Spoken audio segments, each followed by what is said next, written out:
The other day, Dealet Gondole proposed a challenge to us end users, or us YouTubers, to 100 real life, real world, random, wild targets, comparing different detectors, maybe different manufacturers, maybe different coil sizes, different frequencies, different programs, maybe a high-end advanced machine versus an entry-level machine, or maybe all three, a mid, entry, and advanced machines all against each other, comparing targets.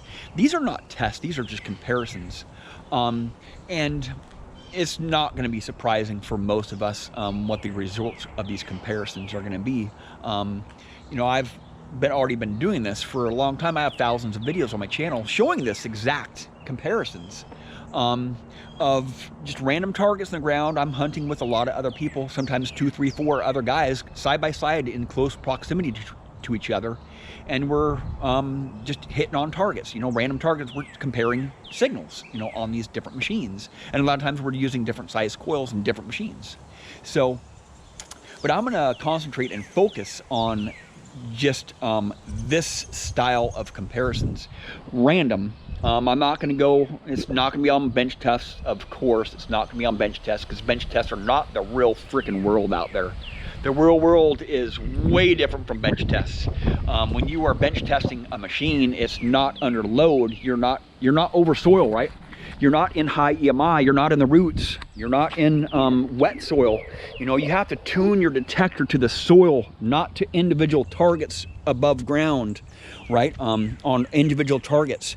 To get the true reality of metal detecting, you have to dig out all different kinds of targets and learn that site.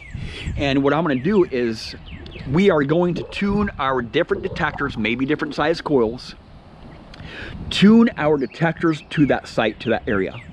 And then once we dig a few targets out, then I will start the challenge. No changing programs, no dialing or testing your machine on these individual random targets. That's bullshit. I am going to have a randomized selection of targets. Swing over it with one detector, swing over another detector, dig the target out. Then the next person who finds a target, we are all going to go to that target and compare the signals. No testing your machines. No changing your frequencies and changing your programs and swinging over it multiple times. If your detector's not going to hit it, it's not going to hit it. That's the real world of detecting. We are tuning our detectors into the ground, into the soil, not into those each individual targets. You know, those of us who are not living in a bench test bubble know this, right?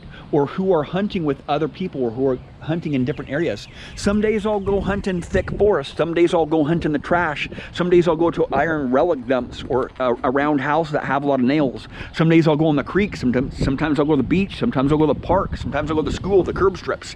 Different areas. You've seen me thousands of videos on YouTube with many different detectors. So I'm not going to play this game of testing your machine on each individual targets. It's going to be continuous raw videos, no editing. Target to target to target to target to target. Whoever finds a target, we're all going to go to that target. I've done this a lot in my videos. You know, you've seen it in my videos. It's nothing new to me. But I have the tools that are needed to undertake something like this.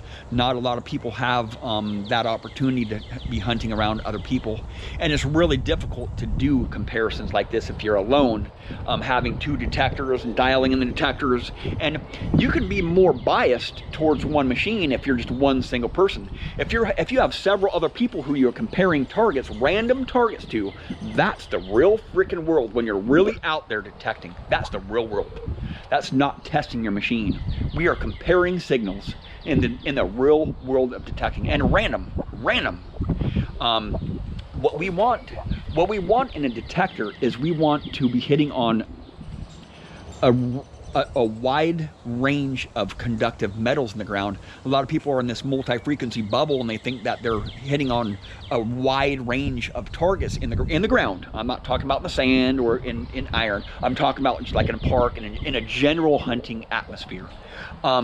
we want to hit it on a wide range of targets. We want to hit those higher conductive coins. We also want to hit those small pieces of gold or those small targets. But there's a reality to it. You know, detectors just, you're going to be missing half your targets. And I want you guys to accept that.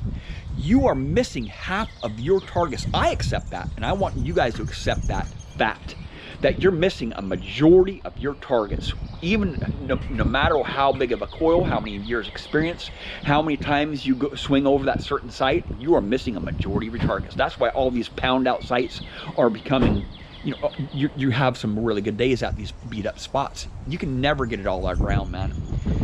You can just swing over it on a certain day. Targets have a mind of their own. So challenge accepted, bring it on.